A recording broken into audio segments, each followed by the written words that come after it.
ധനുഷിന്റെ 50ാം ചിത്രമായ രായൻ കണ്ടു. ഗംഭീരമായ ഒരു തുടക്കം തന്നെയായിരുന്നു സിനിമയുടേത്. അച്ഛനും അമ്മയും നഷ്ടപ്പെട്ട് തന്റെ 3 സഹോദരങ്ങളെ നോക്കേണ്ടി വന്ന രായൻ എന്ന ധനുഷിന്റെ കഥാപാത്രം. കഷ്ടപ്പാടിലൂടെ അവരെല്ലാം നോക്കി ഒരു ചെറിയ ഹോട്ടൽ പരിപാടിയുമായി അവർ മുന്നോട്ട് പോകുന്നു. എന്നാൽ സന്ദീപ് ചെയ്യുന്ന സഹോദര കഥാപാത്രം ഒരു പ്രശ്നത്തിൽ ചെന്ന് ചാടുന്നതും അതിനുശേഷം ആ കുടുംബത്തിന്റെ താളം തെറ്റുന്നതുമാണ് ഇതിന്റെ മെയിൻ കഥ. മൊത്തത്തിൽ പറഞ്ഞാൽ ധനുഷിന്റെ ഒരു വല്യേട്ടൻ വേർഷൻ. പോസിറ്റീവ്സിൽ നിന്നും തുടങ്ങാം. ധനുഷ്, ദുഷര വിജയൻ, സുന്ദീപ്, കാളിദാസ് ജയറാം, എസ്.ജെ. സൂര്യ, സെൽവരാഘവൻ എന്നിവരുടെ തകർപ്പൻ പ്രകടനങ്ങൾ. എന്താണോ അവരിൽ നിന്നൊക്കെ വേണ്ടത് അത് ഡയറക്ടർ കൂടിയായ ധനുഷ് ചോദിച്ചു വാങ്ങിയിട്ടുണ്ട്. കളർ മിക്സിംഗ് തകർപ്പനായിരുന്നു. അതിനൊപ്പം സിനിമാറ്റോഗ്രാഫി കൂടെ ആയപ്പോൾ ഓരോ സീനും കാണാൻ തന്നെ ഭംഗിയുണ്ടായിരുന്നു. ആക്ഷൻ രംഗങ്ങൾ കൈകാര്യം ചെയ്ത പീറ്റർ ഹെയ്ൻ എന്ന നമിച്ചു. ഒരാളിൽ നിന്ന് 30 പേരെ വെട്ടിയാലും അതിലെ ഒരു അമാനുഷികത ഫീൽ ചെയ്യാതെ നല്ല രീതിയിൽ തന്നെ ആക്ഷൻ ചെയ്തു വെച്ചിട്ടുണ്ട്. കുറച്ചു മാത്രമേ ഉള്ളൂ എങ്കിലും നമ്മുടെ അപർണ ബാലമുരളി നല്ലൊരു ക്യാരക്ടർ തന്നെയാണ് ചെയ്തിരിക്കുന്നത്. അതുപോലെ ധനുഷിന്റെ കുട്ടിക്കാലം അഭിനയിച്ച ആ പയ്യൻ നല്ല രീതിയിൽ തന്നെ ചെയ്തു വെച്ചിട്ടുണ്ട്.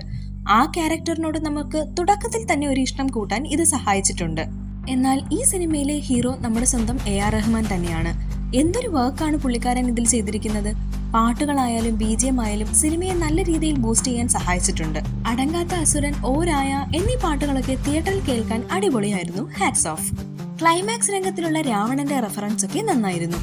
ഇനി നെഗറ്റീവ്സ്. കഥ തന്നെയാണ് സിനിമയുടെ മെയിൻ വില്ലൻ. 2.5 മണിക്കൂർ മാത്രമേ സിനിമ ഉള്ളൂവെങ്കിലും സെക്കൻഡ് ഹാഫിൽ നല്ല ഇഴച്ചിൽ അനുഭവപ്പെട്ടു. പടം തുടങ്ങിയപ്പോൾ കിട്ടിയ ഒരു ഫീൽ പിന്നീട് അങ്ങോട്ട് ഇല്ലാതെ പോയി. ഇന്റർവെൽ ഒരു അടിപൊളി സീനിൽ അവസാനിപ്പിച്ചപ്പോൾ ഇനി അങ്ങോട്ട് എന്തൊക്കെയോ നല്ലത് വരാനുണ്ടെന്ന് നമ്മളെ തോന്നിപ്പിക്കുന്നുണ്ട്. എന്നാൽ പിന്നെ ഒരു മടുപ്പിക്കൽ തന്നെയാണ്. ഒരു ട്വിസ്റ്റ് ഉണ്ടാകുമ്പോൾ അതിനുശേഷമുള്ള കാര്യങ്ങൾ കൈകാര്യം ചെയ്യുന്നതിൽ സ്റ്റോറിക്ക് പിഴവ് സംഭവിച്ചിട്ടുണ്ട്. ആ ട്വിസ്റ്റ് സംഭവിക്കാനുണ്ടായ കാര്യങ്ങളൊക്കെ വിവരിക്കുന്നുണ്ടെങ്കിലും അതൊന്നും നമുക്ക് ഡൈജസ്റ്റ് ആകുന്നില്ല എന്നതാണ് പ്രോബ്ലം. ചിലരൊക്കെ ഇത്രയും മണ്ടന്മാരാണോ എന്ന് വരെ തോന്നിപ്പോകും. എസ്.ജെ. സൂര്യ പോലെ ഒരു വില്ലൻ ഉണ്ടായിട്ടും ഒരു പവർ ഫീൽ ചെയ്യാത്തതും ഒരു പ്രോബ്ലമാണ്. എസ്.ജെ. സൂര്യ ഇപ്പോൾ സ്ഥിരമായി വില്ലൻ വേഷങ്ങൾ ചെയ്യുന്നത് കൊണ്ടാകണം ഒരു പുതുമ ഫീൽ ചെയ്യുന്നില്ല. ഇതൊക്കെ നമ്മൾ വേറെ സിനിമകളിൽ കണ്ടിട്ടുള്ളത് പോലെയൊക്കെ തോന്നിപ്പോകുന്നുണ്ട്. പ്രകാശ് രാജിന് കാര്യമായ ഒന്നും ഉണ്ടായിരുന്നില്ല സിനിമയിൽ. ഗസ്റ്റ് റോൾ പോലെ വരലക്ഷ്മി, ശരത് കുമാർ, ദിവ്യ പിള്ളെ ഒക്കെ വന്നു പോകുന്നുണ്ട്.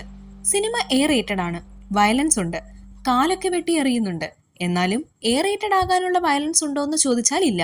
ചിലപ്പോൾ കിൽ എന്ന സിനിമ ഈ അടുത്ത് കണ്ടതുകൊണ്ടാകണം. ആകെ മൊത്തം ഒരു ആവറേജ് അനുഭവം തന്ന സിനിമയാണ് രായൻ. ധനുഷിന്റെ 50ാം സിനിമയാണ് എന്നൊക്കെയുള്ള പ്രതീക്ഷ മാറ്റിവെച്ചു പോയാൽ നിങ്ങൾക്ക് ഈ ചിത്രം ഇഷ്ടമാകാൻ ഇടയുണ്ട്.